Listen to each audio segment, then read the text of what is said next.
உலகத்தில் புகழ்பெற்ற நீர்வீழ்ச்சியான Niagara water falls 177 வருஷங்களுக்கு பின்னால் பனிக்கட்டியாக மாறி இருக்குது, ஃப்ரீஸ் ஆகி இருக்குது. அதற்கு என்ன காரணம்? அது மட்டுமல்லாமல் இந்த நயகரா வாட்டர் ஃபால்ஸ் பற்றிய ஆச்சரியமான தகவல்கள், இதற்கு ஏன் நயகரா என்று பெயர் வந்தது என்ற எல்லா விடயத்தையும் தெளிவாக இந்த பதிவில் பார்ப்போம். சேனலுக்கு ஃபஸ்ட்டில் வந்திருந்தால் மறக்காமல் சப்ஸ்கிரைப் பண்ணிக்கோங்க, மற்றவங்களுக்கும் ஷேர் செய்யுங்க, அதிக பயனுள்ளதாக இருக்கும்.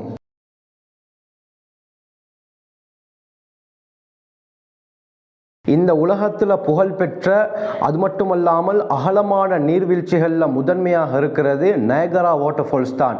இது எங்கே இருக்குதுன்னு பார்த்தால் அமெரிக்காவுக்கும் கனடாவுக்கும் நடுவில் தான் அமைந்திருக்குது. சரியாக சொன்னால் கனடாவுடைய ஒன்டாரியோ மாகாணத்திற்கும் அமெரிக்காவுடைய நியூயார்க் மாநிலத்துக்கும் நடுவில் எல்லையில் தான் இது அமைந்திருக்குது. இந்த நயகரா வாட்டர் ஃபால்ஸ் நோர்த் அமெரிக்காவுடைய வடகிழக்கு பகுதியில் எல்லையில் அமைந்திருக்குது.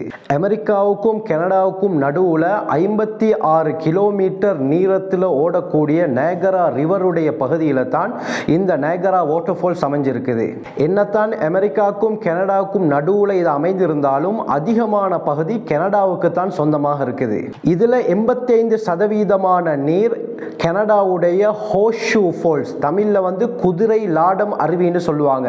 இந்த ஹோர்ஸ் ஷூ ஃபால்ஸ்ல இருந்தும் மீதி 15% தண்ணீர் அமெரிக்கன் ஃபால்ஸ்ல இருந்தும் விழுது. இந்த கனடாவில் இருக்கக்கூடிய ஹோர்ஸ் ஷூ ஃபால்ஸ் குதிரை லாட அருவி 792 மீட்டர் அகலம் கொண்டது, உயரம் 53 மீட்டர். இது உயரத்தில் குறைவாக இருந்தாலும் அகலத்தில் உலகத்தில் மிக பெரிய நீர்வீழ்ச்சி இந்த நயகரா ஃபால்ஸ் தான். அமெரிக்கன் பகுதியில் விழக்கூடிய அமெரிக்கன் ஃபால்ஸ் 55 மீட்டர் உயரமும் 305 மீட்டர் அகலமும் கொண்டது. இந்த நயகரா ஃபால்ஸ்ல இருந்து ஒவ்வொரு செகண்டுக்கு 7 லட்சம் கேலன்ஸ் தண்ணீர் விழுவதாக சொல்லப்படுது. இந்த நயகரா ஃபால்ஸ் 12,000 வருடங்களுக்கு முன்னால் உருவானதாகவும், இந்த இடத்துல இருந்து இப்ப நயகரா ஃபால்ஸ் எந்த இடத்துல இருக்குதோ அதுல இருந்து 11 கிலோமீட்டர் தூரத்தில் இருக்கக்கூடிய லூயிஸ்டன் என்ற பகுதியில தான் ஆரம்பத்தில் இந்த நயகரா ஃபால்ஸ் இருந்ததாகவும் சொல்லப்படுது. அமெரிக்காவுடைய வடகிழக்கு பகுதியில் அமைந்திருக்கக்கூடிய முக்கியமான 5 பெரிய ஏரிகளில் 3 ஏரிகளுடைய தண்ணீர் ஈரி என்ற ஒரு ஏரி வழியாக பாயுது. இந்த ஈரி என்ற ஏரி வழியாக பாயக்கூடிய தண்ணீர் ஒன்டாரியோ என்ற ஏரியில் கலக்குது. இந்த ஒன்டாரியோ என்ற ஏரியில் கலக்கக்கூடிய தண்ணீர் மூலமாகத்தான் இந்த நயகரா ஆறு அப்படியே உருவாகுது. இந்த நியூயார்க்குடைய பகுதி கனடாவுடைய ஒன்டாரியோவுடைய பகுதிக்கு கிட்டத்தட்ட 100 வருடங்களாக, ஒரு நூற்றாண்டாக சுற்றுலா பயணிகள் வந்து கொண்டு தான் இருக்கிறாங்க இந்த நயகரா ஃபால்ஸ் உடைய அழகை பார்க்கறதுக்காக வேண்டி. இந்த நயகரா ஃபால்ஸ் உடைய நீரோட்டத்திலிருந்து மின்சாரத்தை உற்பத்தி செய்வதற்காக வேண்டி எடம் பேக், ராபர்ட் மோசஸ் என்ற 2 மின் நிலையங்கள் இந்த இடத்திலே அமைக்கப்பட்டிருக்குது. இந்த 2 மின் நிலையங்களும் சேர்ந்து 4 கோடி கிலோ வாட்ஸ் மின்னாற்றல்களை உற்பத்தி செய்து. உச்ச பருவநிலை காலத்தில் இந்த நயகரா ஃபால்ஸ்லேருந்து விழக்கூடிய தண்ணீர் ஒரு செகண்டுக்கு, ஒரு வினாடிக்கு 20,02,000 கேலன்ஸ்கள் என்பதாகவும் சொல்லப்படுது. இதனால இந்த பகுதியில் இருக்கக்கூடிய எரி என்ற ஏரியுடைய தண்ணீர் மட்டம் கடுமையாக அதிகரிக்குது. இந்த நிகழ்வு எப்ப உருவாகுது, எப்ப தொடங்குதுன்னு சொன்னால் வசந்த காலத்துடைய இறுதி, கோடை காலத்துடைய ஆரம்ப பகுதியில் தான். இந்த நயகரா வாட்டர் ஃபால்ஸை விட முழு உலகத்திலையும் 500க்கு அதிகமான உயரமான வாட்டர் ஃபால்ஸ் இருக்குது. என்ன உயரமான வாட்டர் ஃபால்ஸாக இருந்தாலும் நயகரா வாட்டர் ஃபால்ஸ்ல வரக்கூடிய தண்ணீரை விட மற்ற வாட்டர் ஃபால்ஸ்ல வரக்கூடிய தண்ணீர்கள் மிக குறைவு தான். நான் ஆரம்பத்தில் சொன்ன மாதிரி இந்த நயகரா வாட்டர் ஃபால்ஸ் மூலமாக 2 பெரிய நீர்வீழ்ச்சிகள் இருக்குது. ஒன்று ஒன்டாரியோ ஃபால்ஸ், அடுத்தது அமெரிக்கன் ஃபால்ஸ். இந்த 2 நீர்வீழ்ச்சி இல்லாமல் இன்னொரு சிறிய நீர்வீழ்ச்சியும் இந்த பகுதியில் இருக்குது. அதற்கு பிரைடல் வெயில் என்று சொல்லப்படும். ஆக மொத்தத்தில் இந்த பகுதியில் அமைந்திருக்கக்கூடிய இந்த 3 நீர்வீழ்ச்சிகளை பார்வையிடுவதற்காக வேண்டி படகுகளில் மக்களை கொண்டு செல்றாங்க. இந்த நிகழ்வுக்கு மெய்ட் ஆஃப் தி மிஸ்ட் என்று சொல்லப்படுது. பிரைடல் வெயில் என்ற அந்த சிறிய நீர்வீழ்ச்சி அமெரிக்கா பகுதியில் அமெரிக்கன் ஃபால்ஸுக்கு பக்கத்தில் அமைந்திருக்குது. இந்த பிரைடல் வெயில் நீர்வீழ்ச்சியை பார்க்கறதுக்காக வேண்டி மரப்படிக்கட்டுகள் அமைக்கப்பட்டிருக்குது. இந்த நீர்வீழ்ச்சியை கீழே இருந்து எங்களால் பார்க்க முடியும். இதற்கு கேவ் ஆஃப் தி விண்ட்ஸ் என்று சொல்லப்படுது.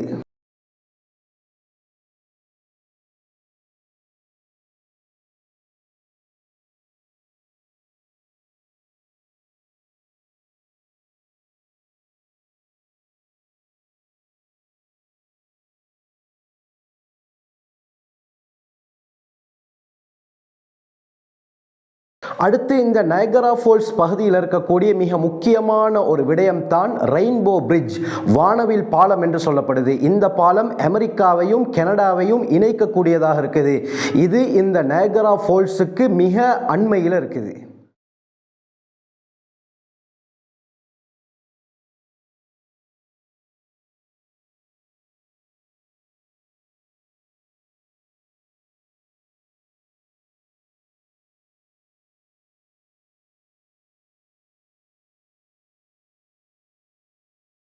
இந்த ஃபால்ஸுக்கு நயகரா என்று பெயர் வந்ததற்கு 3 காரணங்கள் சொல்லப்படுது. ஃபிரூஸ் டிட்டிகர் என்ற ஒரு அறிஞருடைய கருத்துப்படி இந்த நயகரா வாட்டர் ஃபால்ஸுக்கு பக்கத்தில் நயாகரார்கே என்ற ஒரு பழங்குடியினர் வாழ்ந்தார்கள். இவர்களுடைய பெயரை தான் இதற்கு நயகரா என்று வைக்கப்பட்டிருக்கிறது என்று அவர் கூறுகிறார். ஜோர்ஜ் சூடுவர் என்ற ஒரு அறிஞருடைய கருத்துப்படி பழங்குடியினருடைய முக்கியமான நகரான ஓக்னியாகாரா என்பதிலிருந்து தான் நயகரா என்ற பெயர் வந்திருப்பதாக கூறுகிறார். ஹென்றி ஷுகுல்கிராஃப்ட் என்ன சொல்றாருன்னா, இந்த நயகரா என்ற வார்த்தை மோகாக் என்ற பழங்குடியினருடைய வார்த்தை என்பதாக சொல்றாரு. அந்த பழங்குடியினர் பாவித்த வார்த்தை தான் இந்த நயகரா. இந்த நயகரா ஃபால்ஸை பார்ப்பதற்காக வேண்டி கோடை காலத்தில் மார்னிங் ஈவினிங் 2 நேரத்தில் அதிகமான சுற்றுலா பயணிகள் வராங்க. 2007 வருடம் 2 கோடி பேர் இந்த நயகரா ஃபால்ஸை பார்வையிட்டதாக சொல்லப்படுது. 2009 வருஷம் 2.8 கோடி பார்வையாளர்கள் இந்த நயகரா ஃபால்ஸை, அதுவும் குறிப்பாக கனடாவுடைய பகுதியிலிருந்து பார்வையிட்டதாக சொல்லப்படுது.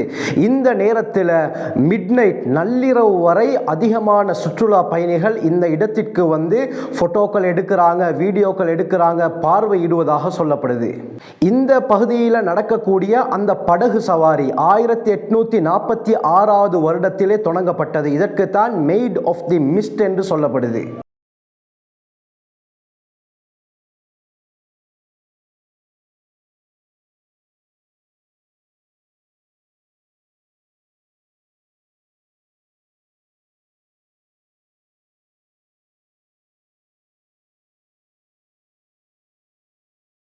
இவ்வளவு சிறப்புமிக்க இந்த நயகரா ஃபால்ஸ் 1848 வருடத்துக்கு பிறகு, கிட்டத்தட்ட 177 வருடங்களுக்கு பிறகு அமெரிக்கா கனடாவுடைய பகுதியில் ஏற்பட்டிருக்கக்கூடிய கடும் குளிர் காரணமாக அப்படியே ஃப்ரீஸ் ஆகி இருக்குது, பனிக்கட்டியாக மாறி இருக்குது. எங்களுக்கு தெரியும் அமெரிக்காவுடைய லாஸ் ஏஞ்சல்ஸ் பகுதி தீயின் காரணமாக அப்படியே நாசமாகி இருக்குது. ஆனால் அமெரிக்காவுடைய இன்னொரு பகுதி புளோரிடா உட்பட நார்த் அமெரிக்காவுடைய பகுதி கடும் குளிர் காரணமாக பாதிக்கப்பட்டிருக்குது.